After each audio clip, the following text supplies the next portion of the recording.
So మనతో వైఎస్ఆర్సీపీ నాయకురాలు పుణ్యశీల గారు ఉన్నారు. పుణ్యశీల గారు నమస్తే అండి. సార్ చెప్పండి. నమస్తే అండి. అదే ఇందాక బీజేపీ నాయకులు మాట్లాడుతూ 2019లోనే శంకుస్థాపన జరిగిందంటే ఎవరి హయాంలో అనుమతులు వచ్చాయి, దాంతోపాటుగా జగన్మోహన్ రెడ్డి గారు మాట్లాడిన కొన్ని వీడియోస్ మీరు కూడా చూసుంటారు, సోషల్ మీడియాలో బాగా వైరల్ అవుతున్నాయి. సో వాటిని కోట్ చేస్తూ అప్పుడు అవసరం లేదన్న మా వ్యక్తి ఈరోజు మా హయాంలో వచ్చిన క్రెడిట్ తీసుకోవటం అంతకన్నా దారుణం ఇంకోటి లేదని చెప్తున్నారు బీజేపీ కూటమి వాళ్ళు. మీరేమంటారు దానికి? అంటే మేకపోతు గాంభీర్యాలు అనేవి చాలా చూస్తూనే ఉంటాం సార్. ఆ నేపథ్యంలోనే ఇవి కూడా కనపడతా ఉన్నాయి సార్.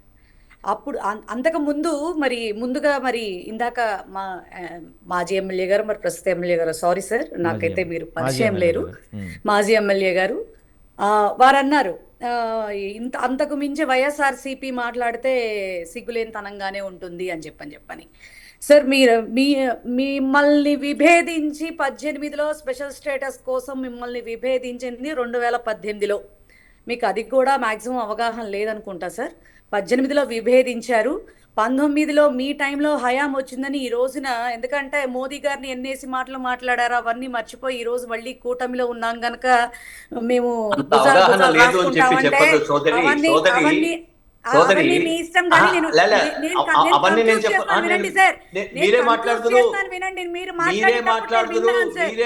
మీరు మాట్లాడేటప్పుడు నేను విన్నాను, మీరే మాట్లాడుతున్నారు, మీరు మాట్లాడేటప్పుడు నేను విన్నాను, మీరు ఇప్పుడు కూడా వినండి, ఇప్పుడు కూడా విని ఒక్క నిమిషమే. నేనే మిమ్మల్ని అబ్జెక్షన్ చేయడం లేదు, నేను మిమ్మల్ని అబ్జెక్షన్ చేయడం లేదు, మీరు కంటిన్యూ చేస్తున్నారు. అవగాహన లేదు అనేటువంటి పదాన్ని వాడద్దు తల్లి. నాకు కూడా స్థానికంగా నేను ఎమ్మెల్యేగా ఉన్నాను కాబట్టి నాకు అప్పుడు 18లో విడిపోయిన లేదు అని చెప్పేటువంటి అవగాహన లేదు అని చెప్పి అనద్దండి అని తల్లి. నీకు ఒక సలహా ఇస్తున్నా, తర్వాత అప్పటికి కూడా అనాలనుకుంటే నీ ఇష్టం. మీరు పెద్దలు సార్, మీ మాటను మేము కూడా స్వీకరిస్తాం ఖచ్చితంగా. అది మీ మనసుకు కష్టం వేస్తుంటే ఓకే సార్, ఎందుకంటే మీ బిడ్డ లాంటి డెఫినెట్ గా వెనక్కి తగ్గడంలో తప్పలేదు. ఆ మాట మీకు ఇబ్బందిగా ఉంటే ఓకే. అయితే సార్ ఆ టైంలో ఏం జరిగినాయో అందరికీ తెలుసు. జగన్మోహన్ రెడ్డి గారు అలా అన్నారు, ఇలా అన్నారు అని మాట్లాడుతూ ఉన్నారు సార్. మీకు నేను కొన్ని డీటెయిల్స్ అయితే నేను చెప్పదలిచాను సార్. నేను 19లో కేవలం మమ అని ఒక శంకుస్థాపన చేసేసినంత మాత్రాన ఏది అవ్వదు సార్.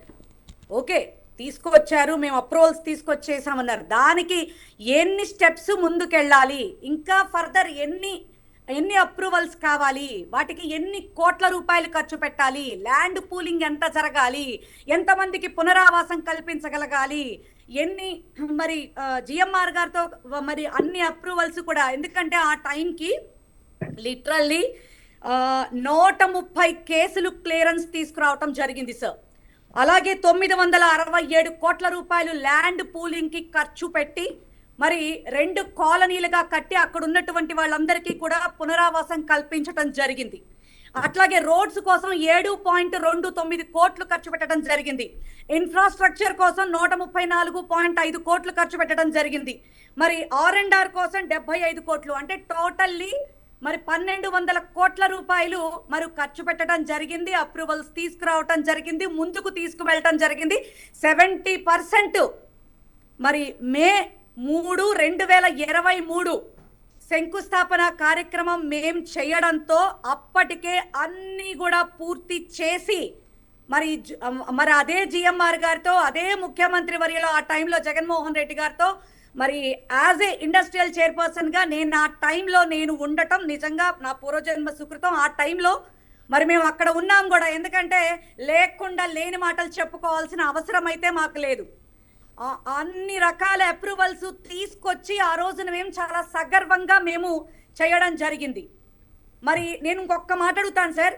కుప్పంలో ఆయన టైంలో కుప్పంలో జిల్లాకు ఒక విమానాశ్రయం అంటూ కుప్పంలో శంకుస్థాపన చేశారు, నెల్లూరులో శంకుస్థాపన చేశారు. వాటికి ఏవి ఈ రోజు వరకు కూడా ఇదవ్వలేదే. అలాగే విజయవాడ విమానాశ్రయానికి సంబంధించి ఇప్పటి వరకు విస్తరణ పనులు కంప్లీట్కి ఎందుకు రాలేదు సార్, ఎందుకు నోచుకోలేదు? మేము చెప్పుకుంటే అది మా అంత దౌర్భాగ్యం లేదా? రైట్ సార్, ఈ రోజున వచ్చి రిబ్బన్ కటింగ్ చేసేసినంత మాత్రాన పనులు అన్ని అప్రూవల్స్ అయిపోయి అన్ని పనులు కంప్లీట్ అయిపోయి ఈ రోజున నాకు అధికారం చేతిలోకి వచ్చింది కదా, నేను వెళ్ళి పర్యవేక్షణ చేసేసినంత మాత్రాన క్రెడిట్ మొత్తం నాదే అని చెప్పుకుంటే దానంత దౌర్భాగ్యం ఇంకొకటి లేదు. దానంత దౌర్భాగ్యం ఇంకొకటి లేదు. మా దగ్గర ప్రతిదీ కూడా మా దగ్గర ప్రూఫ్స్ ఉన్నాయి. Okay we challenging them sir. Right అండి, ఒక్క నిమిషం అండి, ఒక్క రైట్ అండి. మాకు మేము వర్క్ చేసాం, మేము అన్ని అప్రూవల్స్ తీసుకొచ్చాం, ప్రజలకి మంచి చేసాం. ఆ Right. ఎయిర్పోర్ట్ కంప్లీట్ అవడానికి మేము కృషి చేసామని చెప్పడానికి మేము ఎందుకు సిగ్గుపడాలి సార్?